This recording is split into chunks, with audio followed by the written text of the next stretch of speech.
चलिए आज हम एक इम्पोर्टेंट थ्योरम कर रहे हैं जो कि सर्कल से रिलेटेड है। टॉपिक बहुत ही महत्वपूर्ण है, एग्जाम में पूछा जाता है, इसलिए इसे अच्छे से कर लेना। सिद्ध करो कि बाह्य बिंदु से वृत्त पर खींची गई स्पर्श रेखाओं की लंबाइयां बराबर होती हैं। Prove that the length of tangents drawn from an external point to a circle are equal. तो यहाँ पर लेंथ कर दीजिए, ठीक है ना।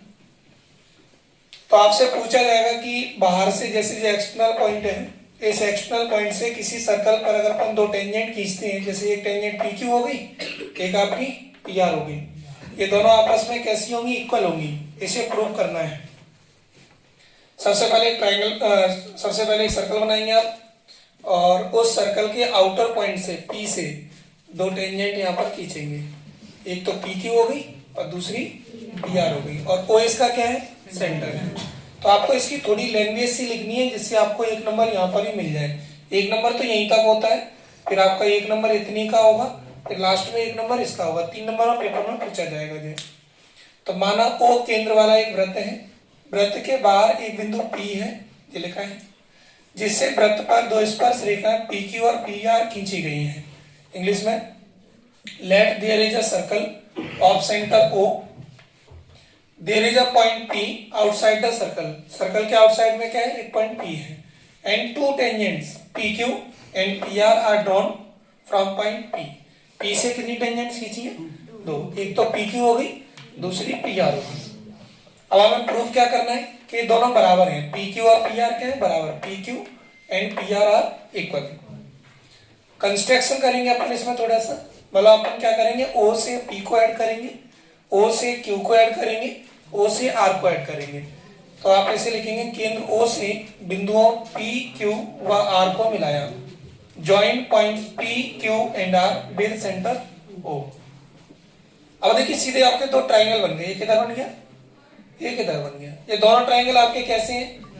90 वाले हैं, यानी राइट एंगल ट्राइंगल्स हैं। क्यों? क्योंकि कल मैंने आपको समझाया होगा, जो रेडियस होती है, रेडियस वो टेंजेंट पे परपेंडिकुलर होती है, यानी लंब होती है। तो टेंजेंट क्या होगी? रेडियस और टेंजेंट आपस में क्या होते हैं? एक दूसरे के परपेंडिकुलर होते हैं। तो आप यहाँ पर लिखेंगे triangle PQO and triangle PRO में, in triangle PQO and triangle PRO, PQO ये ऊपर वाला ट्राइंगल हो गया, ठीक है। नीचे वाला PRO, ये नीचे वाला ट्राइंगल हो गया। तो इन दोनों ट्राइंगल में अपन कुछ चीजें लिखेंगे, यानी अपन इन दोनों ट्राइंगल को कैसे भी करके कॉन्ग्रुएंट फिगर्स प्रूव करेंगे। क्या करेंगे? Congruent figures. अब ध्यान से देखिए सब लोग, इस किताब के जितने भी पूरे पेज हैं, जो पेज यहाँ पर बने हैं, सारे के सारे कॉन्ग्रुएंट हैं, तभी तो एक के ऊपर एक आ पा रहे हैं। तो जब कॉन्ग्रुएंट फिगर्स होते हैं, उनके सभी पार्ट्स बराबर होते हैं, एक दूसरे के बराबर होते हैं। करस्पॉन्डिंग जो पार्ट्स होते हैं वो आपस में क्या होते हैं? बराबर होते हैं। अभी अपन इसे लिखते हैं CPCT।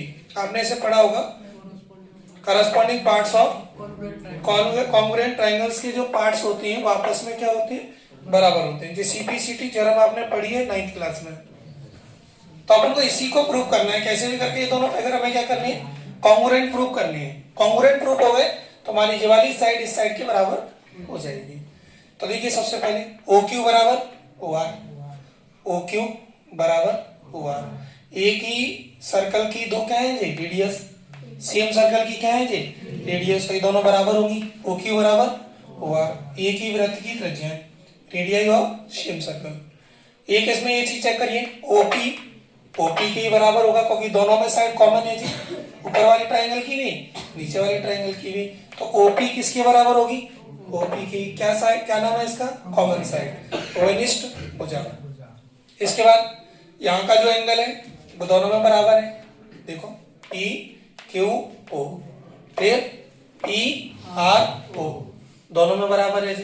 तो अपन लिखेंगे एंगल PQO बराबर होगा एंगल PRO के, कितना होगा जी? 90 डिग्री। आपने यहाँ पर लिखा है रेडियस जो होती है वो टेंजेंट पर परपेंडिकुलर होती है, यानी त्रिज्या होती है ना, वो स्पर्श रेखा पर क्या होती है? लंब होती है। क्लियर इतनी बात? अब इतना जैसे ही आप इसे लिख दोगे तो आपने कॉन्ग्रुएंसी के कुछ रूल्स पढ़े हैं कि हम इसे कॉन्ग्रुएंट कब प्रूव कर सकते हैं। तो जैसे इतने पॉइंट लिख गए तो अपन इन दोनों ट्राइंगल को, कौन कौन से को? ट्राइंगल PQO को और ट्राइंगल PRO को क्या लिख सकते हैं? कॉन्ग्रुएंट फिगर्स लिख सकते हैं, कॉन्ग्रुएंट ट्राइंगल्स लिख सकते हैं। तो देखो ट्राइंगल PQO बराबर, जो ऊपर ये पूरा साइन बना है बराबर, और ये इस तरीके का साइन बना है, इसे बोलते हैं हम सिमिलरिटी का साइन। और जब ये बराबर हो जाते हैं तो इसे बोलते हैं हम लोग कॉन्ग्रुएंट का साइन। तो ये दोनों ट्राइंगल कैसे हो गए? कॉन्ग्रुएंट हो गए। कौन सी सर्वांग समता यूज करी है मैंने? RHS। इसका मतलब राइट हाइपोटेनियस है, यहाँ पर राइट हैंड नहीं है जी, राइट हाइपोटेनियस साइड। यानी एक तो अपन ने एंगल लिया है और एक अपन ने हाइपोटेनियस लिया है और दूसरी साइड लिया है। इसलिए मैं तुमसे सुनना चाह रहा, तुम क्या कहना चाह रहे हो? RHS का मतलब राइट हैंड साइड नहीं है यहाँ पर, राइट मतलब 90 डिग्री, और हाइपोटेनियस मतलब PQ, और एक वाली साइड। इन तीनों को मिलाकर हमने इसे कॉन्ग्रुएंट फिगर्स प्रूव किया है। आया समझ में कि नहीं? तो इसे अपन लिखेंगे by RHS congruency, by RHS congruency से हम इसे प्रूव करेंगे। उसके बाद लिख देंगे अतः PQ किसके बराबर होगा? PR के। क्योंकि अगर ये दोनों आपस में कॉन्ग्रुएंट फिगर्स हैं तो ये वाली साइड भी इस साइड के क्या होगी? बराबर होगी।